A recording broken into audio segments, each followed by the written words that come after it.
Okay, good evening. NDC is here to give us an update and report. Dave Trevisani and Jacob, is it Ciulla? Ciulla. Okay, Ciulla. So I appreciate you coming in, and I'll let you take the floor. Great, thank you very much. Thanks. Again, welcome, happy to be here. This is our second quarter council report. We like to do this once a quarter. We're a little bit late, we're here in July. But again, happy to be here and give you the update on the parking system. First, I wanted to introduce Jake Ciulla. Jake is new to us. Jake replaces Ben Anderson, who I think some of you met at prior council meetings. Jake comes to us with substantial parking experience. So we're really happy to have him on board. He's already working very closely with the ABM staff and getting familiar with the local community and finding his way around. So we're really happy to have him on board. But before we get into the formal presentation, I want to address some issues that and some complaints we received over the 4th of July fireworks event. First, I want to say that we're happy to be a partner in that event with the city, the county, and Scranton tomorrow. Having it on top of the garage, I think, is really been a great idea, and I think it's worked well. And I understand it was a great show. I wasn't here, but I understand it was a great show. So again, we're very happy to be a partner and putting that on with the group. The complaints we received, I know it's been a very popular event, as evidenced by the amount of attendees, which is great news. The complaints we had really have had to do with the long lines, and that some folks were actually charged an extra $1 erroneously at the exit gate when they tried to exit the garage. We met with the ABM team actually a couple days ago and again today while we were in town, and it was really due to a combination of factors. One was just the sheer volume of traffic. Two, the traffic pattern changes. There were some road closures. There were and I think the city, in these events when you have so much traffic, trying to accommodate that, trying to keep the traffic moving. I do think the city and the police department did a very good job of trying to keep that traffic moving with a large number of people all trying to leave at the exact same time. But to compound that, the ABM team, there's a grace period when you come into the garage, and that grace period allows you to come in and out of the garage without paying if you're in the wrong place. Well, the team did not anticipate the long lines, and therefore someone who went to pay at a pay-on-foot machine paid $1 or $2 and then went to exit, but because they waited so long in line, they ended up having to pay again because the machine told them that they were over the grace period. And again, due to the sheer volume of traffic and the long lines, I understand some people waited 40 to 45 minutes to exit the garage. So, yes. So I kind of understand what you're saying. So say next year, can you plan for that so it doesn't happen again? Well, like just for one day out. Absolutely. I mean, look, our team should have been more prepared. Our team should have anticipated the long lines and extended the grace period so someone did not get charged twice. As far as the traffic and how long it took to get out of the garage, after looking at it, after the fact, if we opened the gates and if we had staff there full time, it wouldn't have made a difference. It was just gridlock because of the traffic patterns, the street closures. It still would have been the same slow pace to exit the garage. But can you adjust the grace period in the system? Absolutely. That's something that we would just eliminate it altogether. Because it doesn't, absolutely. So our team really, so our apologies really go out to the council and the general public for those folks who unfortunately got charged an extra $1. We will be posting this on our website. We will be offering refunds. If you got charged an extra $1, call the ABM office. Happy to provide a refund. We'll post it on our website as well with the contact information.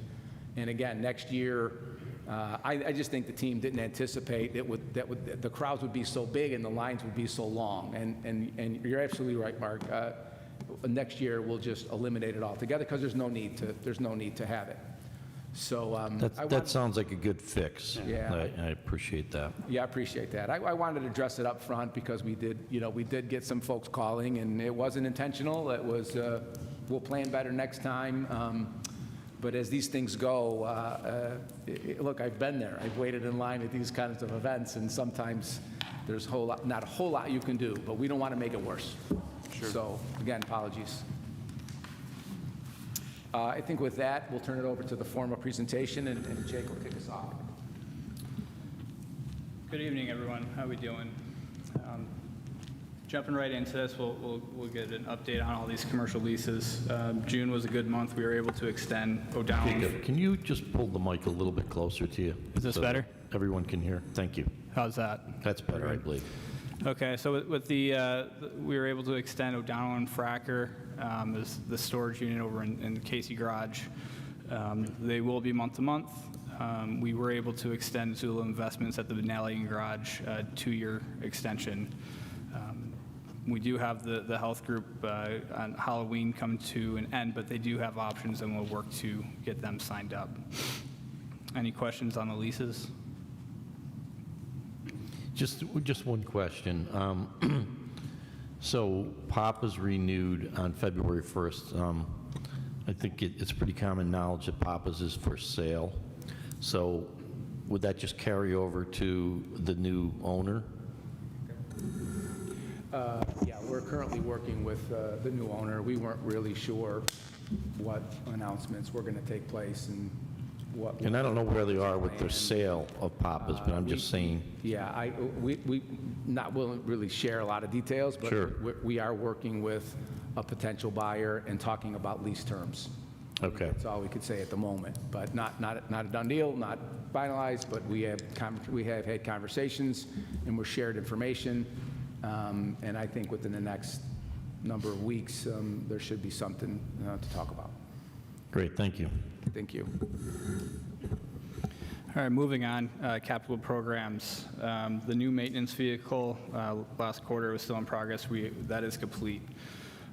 The fire panel upgrade, we are working on 3 outstanding items to get that complete. ABM teams should have everything on the schedule by next month and to be able to wrap that up. Currently working with the city to get the scheduling of the Mifflin Street lot repaved, so seeing good shape there. The handicap signs, we are down to 2 signs that need to be installed as of this weekend.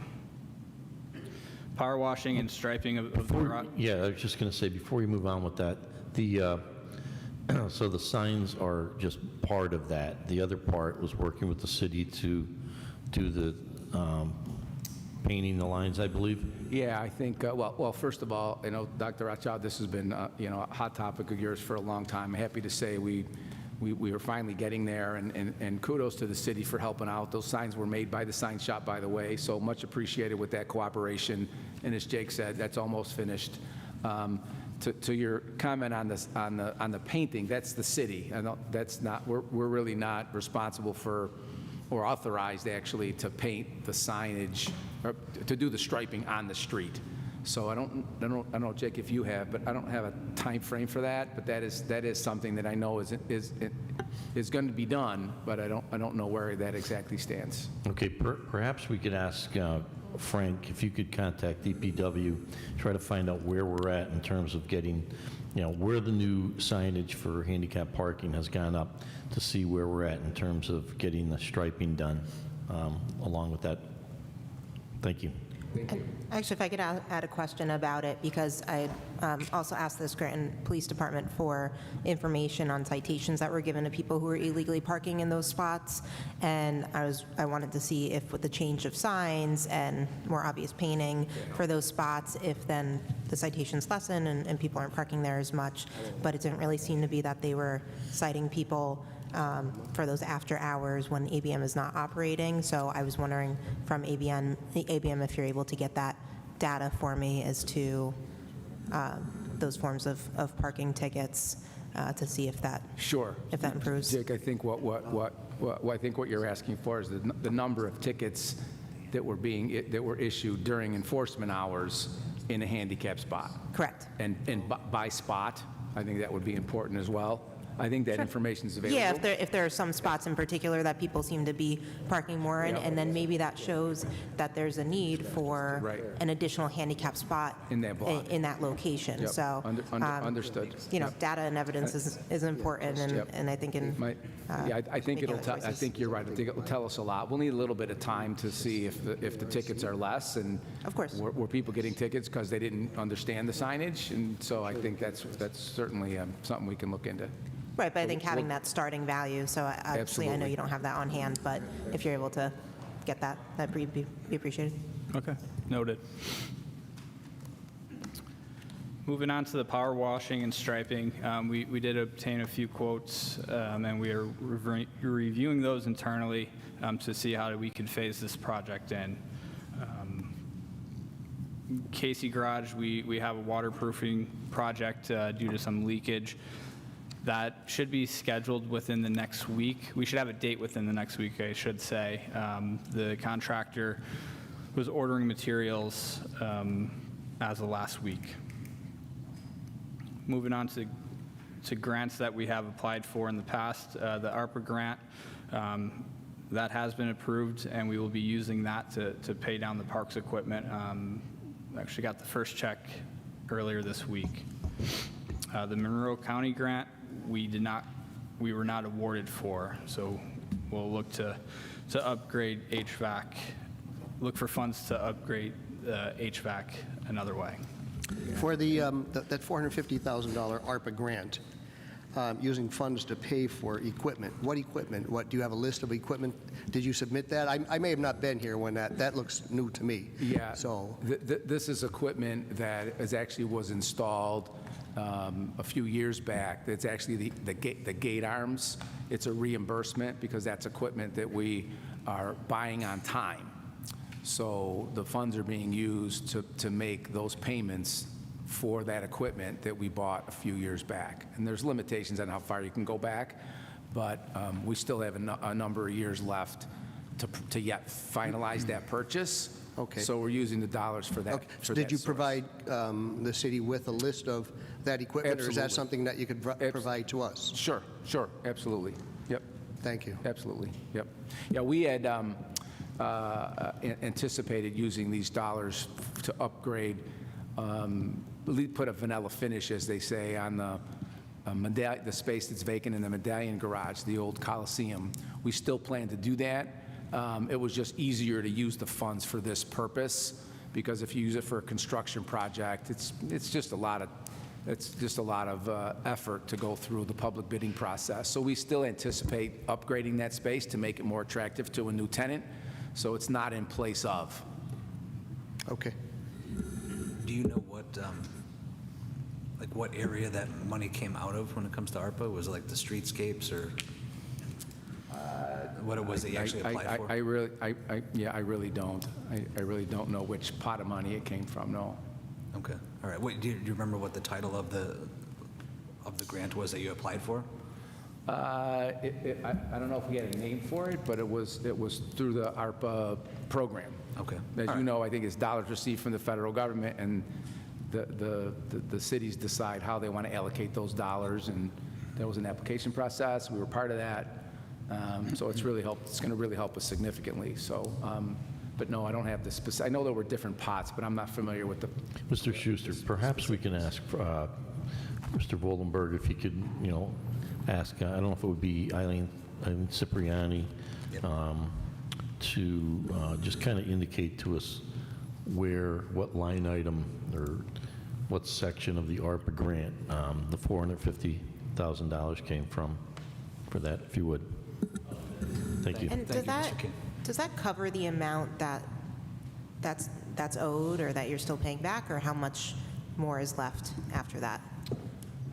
On the equipment that we're talking Yes, about? yep. I think there's a number of years left on the equipment. Jake, I don't know if you have that detail, but I think it was a 7-year time frame for once we finish paying, we then own it. Okay, it'd be interesting to know Yeah, how much sure. we have remaining on the payment. Thank you. And, we'll find that, we'll get you that schedule. And just a note on grants, with our financial situation, we really haven't been able to replenish capital reserves as we would have expected. We're coming out of the pandemic. Jake will go through the financials in here in a bit, but it really behooves us to continue to look for these kinds of sources so that we can do the things that we can't do out of operations, which we would have liked to do. And now that we've lowered the rates from $4 an hour to $1 an hour in the garages, we're still growing, and this is something that we're looking at, is the impact of that on the financial condition of the system, because our goal is to, by lowering the rates, is to attract more people to downtown. So if more people come down paying a less amount, if we get more people, that helps both us and downtown as well. So, but what that does do in the near term, and we knew there was going to be a growing period, some growing pains in the early years, which is going to require us to continue to look for these kinds of sources of money to pay for those things that we can't pay for out of the operations right now. So whether that's paying for equipment that we need now, equipment that we're currently buying on time, or upgrades to the medallion space, or things like the power washing. We would love to do that this year. Well, we may need to do it in phases because of trying to manage our expenses as best we can. So we'll continue to look for outside grant sources, whether they be federal, state, or local, and these are just some of the examples. So appreciate that. So with that said, I have a quick question. So you stated that you bought some equipment, we owe money on it, it's 7 years, right? Say if that's $1 million. I don't know. You don't seem to know. That's close, yep. So that 450, are you taking that and paying on that? Yes. Or you're going to use it for other equipment or pay the monthly bill for the existing equipment? Both. All right, so you're not putting the 450 down on the million? Yes. Well, yes or well, no? we're being reimbursed for payments we've already made, and we'll be paying for future payments going forward until we use up the 450. Okay. What that's going to help us do, significantly help us, because the operations, I think that payment is like $13,000 a month. So that helps the operations substantially. So that's more money we have available to pay for other things. So it's a huge impact on the budget, actually. So it's really really thankful we were able to get it, because I think it's going to make a big difference. Now, Nice gift. yeah, no, I really appreciate it. Of course. Now, what our hope is that we'll take the balance of that, and through our refinance and our restructure of the debt, we'll restructure that altogether so we eliminate that payment and stretch it out. That would be our goal. Again, lowering our operating costs so that we can have more money to do the things that we do, protect the system, set aside money for capital as we move forward. So just good business in my mind. Thank you. Thank you for the question. Any other questions on that slide? So looking at financial performance, this is through May. As you can see, revenue is better than budget by $274,000. Expenses are worse than budget, $6,500 there. And NOI is better than budget by $267,000. Any questions on this slide? And this is just a snapshot, again, year-to-date, showing our current period and year-to-date actual to budget. As David mentioned, my goal moving into this role is to help manage expenses throughout the rest of the year with ABM. Can you explain how we're like 267,000 ahead at this time? Yeah, I think the detail here, if you look at the second 3 columns from the left, you'll see actual, budget, and variance. That's year-to-date through May. So if you look at the monthly parking line, the actual is 709, the budget was 607. So we're $102,000 better than budget on the monthly parking. Now, some of that is due to growth in the system, which we're thankful of, but some of that is due to timing, because some payers, they pay lump sums. So that's not as good as it seems. So it looks good, it's better than budget by 102, but a lot of that is timing. So they'll, in other words, rather than pay you monthly, they'll pay for the full year? That's right. And- That's okay. exactly right. So it shows up in May, but then now we're not going to get that payment for the rest of the year, as an example. Transient is the one that we want to pay really close attention to, because transient is those are the folks who park in the garages and pay $1 an hour, which it used to be $4 an hour. So that's the number we want to monitor closely, because we budgeted $1 an hour, but we budgeted an amount thinking that we would get a little bit of an increase in the traffic flow. So the fact that we're $60,000 to $8,000 over budget in that line is a really good sign. That's what we're hoping for. We're hoping for. Now, is that due to traffic coming back from the pandemic, or is that new people coming downtown because now it's $1 an hour? We're going to monitor that so that we can get a good handle on, why that's increasing. That's a good sign. That was really critical to talking to our bondholders in helping them understand where we are, because the goal is just that. We lowered the rates and hope for more traffic. So that's a good sign. Now, And then that seems to be about the same each month. So you have by the end of May, you have 68,000. It seems to be, give or take, that 10,000 per month. So yep. it's looking good across Yeah, each that's month. good. So and that's really a positive. I think on the rest of those line items, better than budget. Miscellaneous income is tenant revenue. Again, that's a little bit of timing. Somebody's behind a month and then they make up a month, and so you might be behind or over. But those leases are fixed, so that number really shouldn't vary much. Citations is a little better than budget. Parking meter and coins, again, that's a good sign. We really weren't sure how that would be affected with the rate change, but the fact that we're doing better than budget tells me that there's more traffic coming down and more folks parking on the street than they were just a year ago. So that's a good sign. Do you have the data for how many people are paying via the Pango parking app instead of at the kiosk? I'm having trouble seeing it. And there's the distinction. There's the parking meter, which is coins and credit cards. That's the 350,000 actual, the 324 budget. So we're 26,000 better than budget. And the pay by sell, which is really where we're seeing the growth, right? Which for the general public, it's a great deal. You download the app, you pay for your parking before you even come downtown. If you need more, you add it on your phone. You don't need to go to the meter and put a credit card in or put coins in. It really is a great thing. If you're not using it now, you really should make the effort, because it'll avoid you getting a ticket for one, which nobody likes that. And it's just so much easier to use. I mean, And it seems that like it's about half and half. So half the people are doing with the app, and half the people yeah, that's are doing about it right. from the Yep, kiosk. that's about right. But that's been increasing much more than the coins, because I think more and more people are learning how to use it, and that's a good thing, I think, for us. That's what I was hoping to see as Yep, well. that's perfect. So that's the 274 better than budget. Now keep in mind, if you look on the far right, that's the budget for the whole year.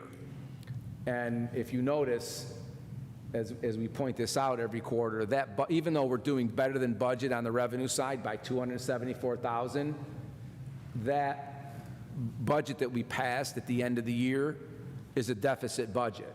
So you'll notice that the revenue is $4.1 million, which is the budget.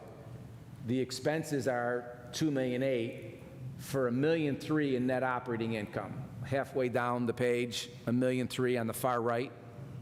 You'll notice our debt service payment is $1.5 million. So our budget did not project we would have enough operating revenues to pay debt service. We knew that going in, right? We knew we were going to lower the rates. We knew we had to control expenses, and I think we're doing just that. The good news is, if you look at year to date in that column actual, and you look at NOI and expenses, they're about the same. So actually, NOI is better than expenses, so that's a good sign, right? Year to date, we're generating enough money to be able to make the debt service payment when it's due. So, but we didn't start out that way in the budget. So we think we're going to be fine. We're working with our bondholders on a monthly basis. Our next payment is due in January. We were able to make the July payment I think our bondholders recognize that sometime next year, we'll be able to refinance these bonds, and we'll just see how that goes. Not a great time to go out and borrow money with the interest rates where they are, but we'll gauge that as time unfolds. But the good news here is we're beating budget, we're paying our bills, and we'll just see how the traffic increases, hopefully over time, to make this picture improve. I have a quick question. So validations. So you lowered the fee, or the cost to park. The validators within the mall, so it was dropped to $1 an hour, so they're getting a break too. Because was there reimbursement an hour, or was it $3 an hour when they used to validate? Where, at the mall? I'm saying like the mall, yeah, like Well, two things. Boscov's or whatever. Two things. The validations there doesn't have anything to do with the mall at Steamtown. All right, well- So the validations there is a merchant downtown who wants to pay for their customers' parking. Okay. So a customer will come in and they'll pull a ticket, and then they go shopping. So they'll go into the shop, and the merchant has a validation system. It's their choice. We'll set them up. They validate the ticket, and then that ticket is free for that shopper. Right, and And then then every month, you issue a bill. we send a bill to the store, right? Right. For the mall at Steamtown, it's different because that arrangement is folks who park there park for free for 3 hours. So if you go there and you're a shopper, you get to park for free for the 3 hours as long as you get your validation. So what it's if you- different, What if you don't? then you pay. What if I run to Boscov's and buy a pair of socks in less than half an hour and I don't get it validated? I'm going to be charged? If you don't get validated, then when you leave, you'll get charged. But No, my ticket, if it's under 30 minutes, isn't the first 15 or 30 minutes free? but charged how much? So like my tickets, if I don't have it validated, I insert my ticket, they'll know I'm only there an hour and it's supposed to be 3 free hours. So what am I charged without validation? Without validation, you're charged the going rate, which is $1 an hour, Okay. right? So the idea is, if you're a shopper, is to get validated so you don't have to pay for that first 3 hours. Okay. So again, we'll continue to work with our bondholders, and, we monitor this, every month. Mr. Smurl, did you have a question? I know we talked about something. There's some issues with some of the kiosks. Oh, the kiosk. Yes. I had I was downtown a few times this past month, and 2 of the times I was down, the kiosk didn't work. Put a credit card in, touched it, did whatever. Are they on a wireless internet system? How do you, they're not hardwired, right, underground, or? No. So how do you know if one isn't working? Well, sometimes we don't, but we do get messaging. That's the technical question. I'm not going to be able to answer this 100% without ABM here. But I do know if certain things happen, they get an error message in the office because it's an internet-based system. So they'll send a service person out, right away to look at that. But there are times where, and I think this is if there's if a coin's jammed or something, then we won't know unless someone calls us and tells us.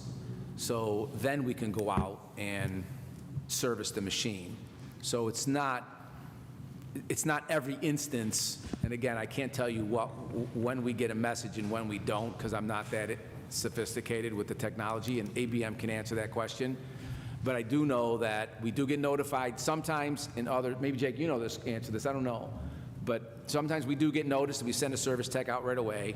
Sometimes we don't until we get a phone call or our person who's doing the rounds recognizes that it's not working. Okay. Now, the one I did put my credit card in, and I don't like using credit cards, especially in a kiosk. I don't know how secure that is. You're wireless, right? So what type of security do I have? What are you providing so that my information isn't just fed out? I think it's the same merchant service account that any other vendor uses. So whether you use that credit card in a store, I think we use PNC services. So it's the same security services, and I know ABM is, I think it's called, Jake, maybe you can help with this, the IPS security system, where, in my understanding and knowledge is, this is the same system that any credit card company can access, not any credit card company, but any merchant access is to protect your data. So can you add to that, Jake? Yeah, all these machines, are PCI compliance they have to run through. Working with WinCave, which is our processor, everything is through the PCI compliance, so their back-end security, and it's, the industry standard. So it's your credit card company that provides the security for it? One more time? Is it your credit card, the company you deal with, to process it? They're the ones that deal with the security part of it? Correct, yeah. Okay. I have a question. So let's say that there is an issue with a kiosk. There's a coin jam in there. Would the coin jam just affect the coin operation? Would you still be able to utilize the card, or vice versa? Or if once the coin is jammed in there, it just shuts the whole system down? Good question. You know the answer to that? I do not. I'll have to follow up with you. I haven't worked with these meters in my previous life. I know with some equipment, it will just shut down, whether it's the coin or the card, but I could follow up with the ABM team. Yeah, Right, okay. and I know we've had this conversation in the past about kiosks and breakdowns, and what we try to do at ABM is track the number of times and the time it takes to service that machine once we know that there's a problem, right? I think I can say that once we know there's a problem, the service is right away, and the issue's dealt with as soon as it possibly can. And if we can't fix it, we have to order parts, we'll shut the machine down, put a sign on it. I do know that when we look at this, what we want to look at is percentage of breakdown. So how many machines are down at any one time, or how often do they break down? And I don't have these percentages here, and Jake, we should follow up again and communicate that. But as far as the amount of time they break down and how often they're down, the percentages are very small.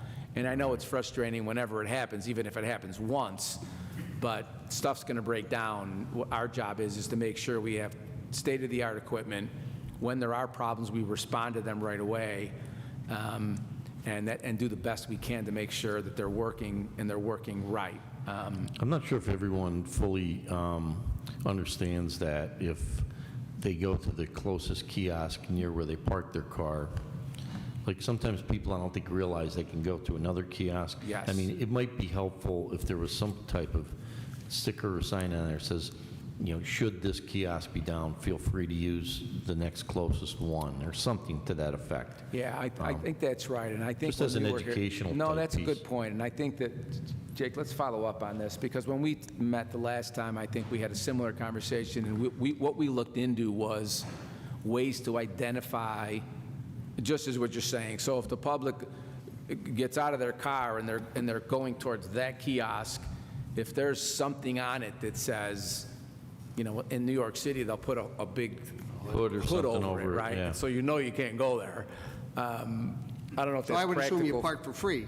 What's Well, that? because when you used to cover meters, you parked there for free. Yeah, right. So- Well, now they ask you to go Well, to it the doesn't next. say that, though. Now they ask you to go to the next meter. Yeah, so, but it should say that somewhere. So, You use a I different meter. agree. We need to find a way, whether it's a sticker, a sign, something that so that the person doesn't have to walk all the way up to it, try to use it, and then figure out, and then have to walk down the block. So if they Right. could see something that's a red, this is what we had conversations about this, Jake. So let's follow up on that.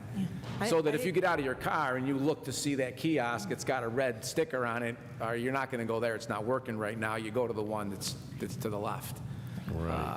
I agree. I've asked about this in the past as well, and we still continue to receive complaints about it and emails of them not working, or us ourselves experiencing that when downtown, and it just seems all too often Common. that it happens, or maybe it's certain ones that it happens more often to, or the ones that are used the most. But yeah, I mean, I'm concerned that there's not a way for it to recognize that there's all the errors. But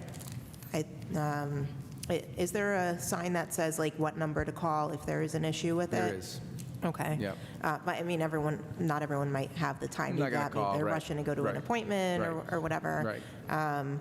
So I would like to know what the average response time is as Yep. of now in order to fix Sure. those kiosks. And yeah, I think it would be great for us to Sure. figure out a solution on notifying people that it's not operating and that they need to use another one.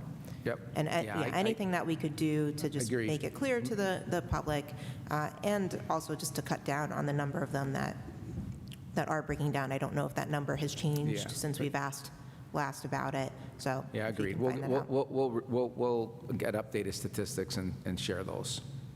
And we will figure out something that helps a customer recognize before they actually get there that system's not working and to go to the next one over. So I don't know what that looks like. I know that ABM looked at some different options, but we haven't settled in on anything just yet. I think one of the emails we had gotten was even from someone who was from out of the area and felt the need to contact us and was disappointed in the operation of the kiosks. Oh, really? That they, other cities that they've been to, that they haven't had the same issues that they've had here using ours, so. Okay. Yep, well, we hear you. Good. Okay. We'll share, we'll get some updated stats and share. Thank you. I have a quick question before, I guess we're wrapping it up, but, so you stated that the kiosk itself has some security with regards to utilizing a credit card or a debit card. Is your website a secure website? If they're going to utilize that in some way with a credit card or the app system or whatever? Yeah, it doesn't go through the website. If you're, well, Jake, you better take that one, because this is how the credit card system. You're talking about the Pango app Or the website itself? or the ABM website? Or both? Let's ask no. both. No, the industry standard is now it should all be PCI compliant. Anything to do with credit cards at this point needs to go through that PCI compliance, and that's like the top level security. Okay. Thank you. Anybody else have any questions for Dave or Jacob? If not, thank you very much for coming in. Appreciate Thank the you, update. gentlemen. I think we're going to take a break here before we begin the meeting at 6:30. Thank you.